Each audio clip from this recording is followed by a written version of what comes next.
Olá, seguidores do Conexão Sundance, Razão de Aspecto, Cinemação, Wannabe Nerd, Jetro.com.br e Correio Brasiliense. Estamos aqui agora para falar do filme Honeyland, que é um documentário da Macedônia. Parece que a gente está na gaiola das cabeçudas lá, né, com o Adnet falando que quer ver um filme cabeça ou um documentário. Esse documentário, eu diria que ele tem o seu poder, né?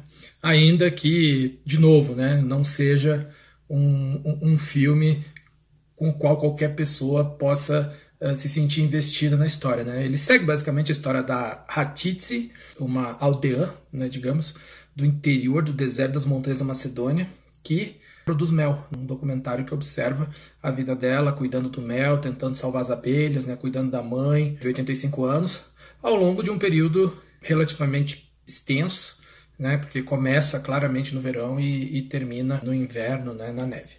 É um documentário observacional, então significa apenas que a câmera fica lá posicionada para você ver as coisas acontecendo, sem supostamente intervenção do diretor, né?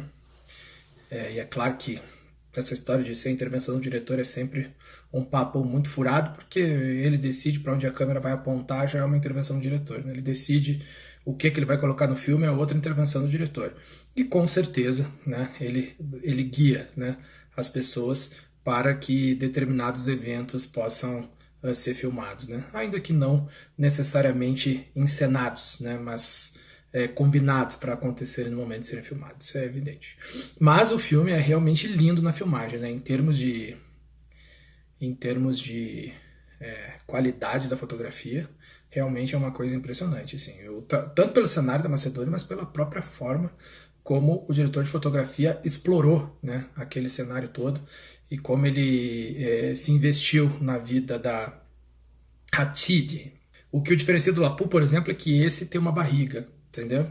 Tem uma barriguinha ali, tem um excesso. Eu acho que ele passa do tempo que ele poderia ter. Tem um momento que chegam alguns vizinhos, né, que são uma espécie de ciganos, para dividir a área com a protagonista. Isso acaba gerando alguns conflitos, mas essa parte acaba se estendendo muito, entendeu? Então o documentário acaba ficando com uma duração maior do que ele poderia e fica um pouco cansativo. E é só por isso, na verdade, que ele vai ficar com uma nota menor que o Lapu, né? Então, para o Honeyland, contando aqui que você é um fã de documentário, nota 3,5 de 5.